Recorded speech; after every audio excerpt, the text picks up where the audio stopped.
निवडणुकीसाठी जिल्हा पातळीवर तयार रहा असं अजित पवार यांनी म्हटलेलं आहे। आपल्या वक्तव्यानं युतीतील नेत्यांना त्रास होता कामा नये असं देखील अजित पवारांनी म्हटलं। भान ठेवून वक्तव्य केलं पाहिजे असे कानही अजित पवारांनी कार्यकर्त्यांचे टोचले। आपण पण कुणी बोलत असताना प्रवक्ते असतील, पदाधिकारी असतील, सहकारी असतील, ज्याच्यातून आपल्या पक्षाच्या नेत्यांना, सहकार्यांना, आपल्या जवळच्या लोकांना त्रास होता कामा नये ह्याबद्दलचं पण आपलं वक्तव्य असलं पाहिजे। त्याच्यातून नवीन प्रश्न निर्माण होता कामा नये। त्याच्यातून नीटपणे थोडासा भान ठेवून लोक फार बारकाईने विचार करत असतात, बघत असतात, ऐकत असतात आणि निवडणुकीच्या वेळेस मग कुठं बटन दाबायचं तिथं दाबत असतात।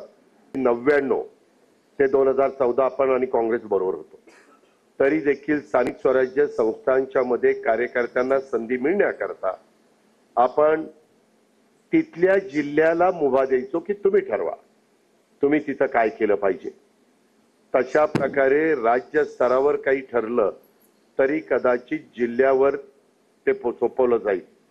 तुम्ही तुम्ही आम्हाला शेवटी कसं सांगितलं, आम्हाला वाटलं युती होणार आहे आणि त्याच्यामुळे आम्ही जरा गप्प बसलो, असलं चालणार नाही।